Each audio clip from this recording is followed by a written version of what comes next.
ஒருத்தர்லாம் ஊழலை கண்டிப்பா ஒழிப்பாரு ப்ரோ. எப்படி ஒழிப்பாரு? பாட்டுக்கு 10 ரூபா வாங்க மாட்டாரு. பாட்டுக்கு 10 ரூபா வாங்குறதே ஊழலை ஒழிக்கிறதுன்றா. அதாவது நாளா ஒரு நாளைக்கு 2 கோட் அடிக்கிறேன், ஒரு நாளைக்கு 20 ரூபா எனக்கு செலவாகுது, அதனால 20 ரூபாய் வாங்க மாட்டாருன்னு சொல்லி அவன் வந்து பேசும்போது அவன் முகத்தில் ஒரு புன் சிரிப்பு இருக்கு. அந்த 20 ரூபா மட்டும் இருந்தா அந்த 20 ரூபாய்க்கு சுண்டல் வாங்கி சாப்பிடுவேன்டா. அந்த சுண்டல் வாங்க முடியாம இந்த அரசினை கிண்டல் பண்ணிட்டு உட்கார்ந்துருக்கு.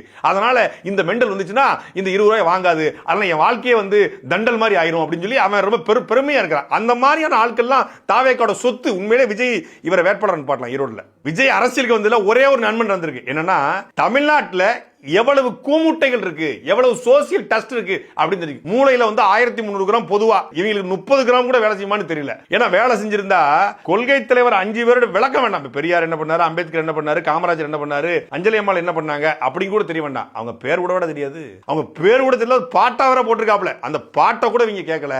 அவங்களுக்கு தெரிஞ்சது விஜய் விஜய் விஜய். அப்ப இவங்களுக்கு பேர் என்ன? ஒரு அரசியல் கட்சியுடைய அடிப்படை கொள்கை தெரியாது. ஏன்னா அவனுக்கு கொள்கை இல்ல. கொள்கை தலைவர் அடிச்சிருக்க 5 பேருடைய பேர் தெரியாது. அவங்க என்ன பண்ணாங்கன்னு தெரியாது. எதை பத்தியுமே தெரியாம விஜய் நல்லது பண்ணுவார். எப்படி பண்ணுவார்? எங்க அவருடைய படத்தை பார்க்க போறோம். அந்த படத்துல 5 பாட்டு, 5 ஃபைட், 120 ரூபாய்க்கு டிக்கெட் எடுக்கிறோம். அந்த படம் எங்களுக்கு நல்ல படமா காட்டுறாரு. ஒரு படத்தையே நல்லா காட்டுறவர் அரசியல் நல்லா பண்ண மாட்டாருனாங்க. படத்தை நல்லா காட்டுறாரு, அரசியல் நல்லா பண்ணுவாருன்னு சொல்றதுக்கு ஒரு பொண்ணு அந்த கட்சியில பொறுப்பாளரா இருக்குன்னா அந்த கட்சி எப்படிப்பட்ட கட்சியா இருக்கும்?